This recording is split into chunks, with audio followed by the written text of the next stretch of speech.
अभी मैं शुरू करने से पहले ना एक बात बताया था। एक ना बहुत सारे बच्चे ब्रेक में पूछ रहे थे, मैंने सबको वापस भेज दिया। मैंने कहा एक साथ ही बता दूंगा भाई। वो क्या बात है, कई बच्चे आ रहे हैं कि सर मैं क्लास कर रहा हूँ, सर मैंने क्लास भी अटेंड कर ली, मैंने क्वेश्चन बैंक भी कर लिया, फिर भी जब मैं टेस्ट देता हूँ ना तो सर मेरे क्वेश्चन गलत हो रहे हैं और मैं बहुत डिप्रेस हो रहा हूँ। सर जब भी मैं क्लास कर लिया, जब मैंने क्लास कर ली, मैंने जब क्वेश्चन कर ली, अब तो 100% सारे सही होने चाहिए थे सर मेरे, अभी भी सर गलत हो जाते हैं। सर मैं बहुत फ्रस्ट्रेट हो गया हूँ सर, मुझे लग रहा है मैं जिंदगी में कुछ नहीं हो पाएगा, बर्बाद हो गया। ये है गलत माइंडसेट। सही माइंडसेट ये कहता है कि जब भी मैं कोई टेस्ट करता हूं और मेरी क्वेश्चन गलत हो जाते हैं टेस्ट में, मैं खुश हो जाता हूं। क्यों? मैं क्यों खुश हो जाता हूं? क्योंकि मुझे पता चल जाता है कि अब ये गलती मेरी दोबारा नहीं होगी। I have done it in the test. Rule ये है कि I have to make as many mistakes as possible in my test so that I can avoid all those mistakes in the real exam. अच्छा, एक मैं आपके सामने concept रखूंगा, इसको समझ लेना, फिर ये क्लियर हो जाएगा। बहुत सारे बच्चों को दूसरा क्वेश्चन था कि सर कुछ चीजें पढ़ रहे हैं लेकिन फिर भी कुछ चीजें नहीं समझ आती। मैं समझाता हूँ। जैसे मैं आपको क्लास में पढ़ा रहा हूँ, तो अगर मैं आप लोगों को क्लास में पढ़ा रहा हूँ, it is all based on assumption कि आप सब लोग बराबर लेवल पे हो। Do you agree? कोई भी टीचर अगर पढ़ा रहा है तो वो सब बच्चों को एक साथ पढ़ा रहे हैं, लेकिन ऐसा हमने ऑब्जर्व किया एजुकेशन सिस्टम के अंदर कि सारे बच्चे बराबर नहीं होते। Do you agree? तो इसका मतलब कोई भी हमारी जो कम्युनिकेशन होगी आपस में, जो भी मैं बोलूंगा, मैं 100% मैं सोच रहा हूं कि आप समझ पाओगे, लेकिन ऐसा होगा नहीं। ये जरूरी नहीं है 100% हो, चाहे कितना भी अच्छा ओरेटर हो, कितना भी अच्छा टीचर हो, क्योंकि इवन माँ बाप और बच्चे भी जब बात करते हैं एक दूसरे को नहीं समझ पाते। Do you agree? Husband wife भी आपस में बात करते हैं, एक दूसरे को नहीं समझ पाते।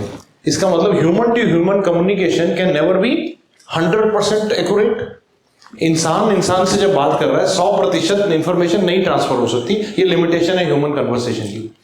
ठीक, we try our best, we always try our best.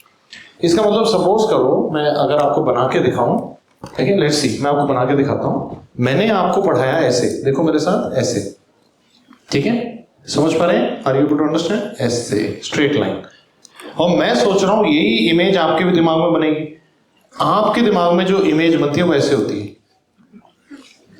देखो, किसी के दिमाग में ऐसे होती है, किसी के दिमाग में ऐसे होगी, किसी का पैटर्न ऐसा होगा, किसी का तो ऐसा होगा, किसी का तो ऐसा होगा। That is human diversity, ना? We have to respect human diversity. We are not same. We have, all of us are different. We have all different backgrounds, different understanding abilities. सबकी complexity होती है understanding की, किसी के doubt ज्यादा होते हैं, किसी के कम होते हैं. It's all like how we are. Do you agree? इसका मतलब whenever we are teaching, the understanding would vary and there will be some gaps in understanding. And every other activity that you do in DAMS, the only goal is to expose those gaps. समझने की कोशिश करना। हमने class attend की, तो sir जब आपने सब पढ़ाई लिया तो मैं कुछ और क्यों करूं? क्योंकि you have to expose the gap in understanding by practicing MCQs. इसलिए अगर आपको याद हो, मैंने लास्ट क्लास में बोला था रोज 50 क्वेश्चन करने, रोज 50 क्वेश्चन करने to find out those gaps. फिर मैंने बोला जब भी मैं रेडियोलॉजी खत्म करूंगा within 7 days class test, कोई भी सब्जेक्ट खत्म हो टेस्ट देना है। क्यों? Expose the gaps. वो गैप एक्सपोज होने में ही तो फायदा है। पता तो चले कि क्या नहीं समझ आया, तभी तो फिल कर लोगे। इसलिए डैम्स में हर टेस्ट, हर क्वेश्चन बैंक के पीछे वीडियो सोल्यूशन लगा रहता है, ताकि जब गैप एक्सपोज हो immediately you can call the teacher, he is already on your phone, you just summon and click answer. Is that understandable? यही तरीका है, सो दैट एक बार एक्सरसाइज करोगे कि क्वेश्चन किए, देखो मेरे साथ, देखो कुछ गैप फिल हो जाएंगे। Do you agree? टेस्ट करोगे गलतियां होंगी, कुछ गैप फिल हो जाएंगे, कुछ ग्रैंड टेस्ट करोगे, कुछ गैप फिल हो जाएंगे, कुछ गैप बच जाएंगे, कुछ गैप जीवन के अंत तक बच जाएंगे। ये जिंदगी सच है, सारी चीज नहीं समझ आ सकती, सब कुछ नहीं समझ आ, सब समझ आया तो भगवान बन जाएंगे ना। So there are always gaps in our understanding which we have to constantly explore. और असली चीज ये है कि बच्चे क्वेश्चन करने से, टेस्ट डरने से डर रहे हैं कि वो जजमेंट है। वो जजमेंट है ही नहीं। जजमेंट तो आखिरी एग्जाम से होगी ना, उससे पहले जो भी हो रहा है सब कुछ लर्निंग है। हम सीखने की कोशिश कर रहे हैं, but how will we learn? We have to work on our weaknesses. Weakness कैसे पता चलेगी? We have to expose what we have not understood. वो कैसे पता चलेगा? Test question bank, test question bank, test question bank. समझ आ गया? अब क्लियर हो गया? जो कई बच्चे पूछ रहे थे सर मैं टेस्ट में गलत क्यों हो गए, अच्छी बात है ना यार, अच्छी बात है ना। Any mistake that you make in the test is not going to be repeated in the real exam में क्या पूरे में से पूरे मार्क्स लाओगे? किसी के भी नहीं आए। यूजी में तो आ जाते हैं, पता नहीं पेपर कैसे ले रहे हैं, क्वेश्चन बनाने वाले क्या कर रहे हैं, लेकिन पीजी में पूरे में से पूरे अभी तक नहीं आए।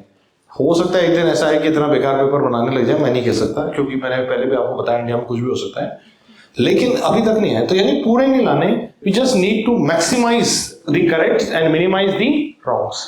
मेरी गलतियां कम हो। गलतियां कैसे कम होगी? वो गलतियां मैं पहले ही टेस्ट में करके सुधार चुका हूं। Is that understandable? अब क्लियर हो गया कि why we should give the test? It is not a judgment on you. If you are getting 30 correct, 40 correct, 50 correct out of 75, out of 80, does not matter. What matters is what are the mistakes, and am I looking at them once, listening to a teacher once, then closing the mistakes.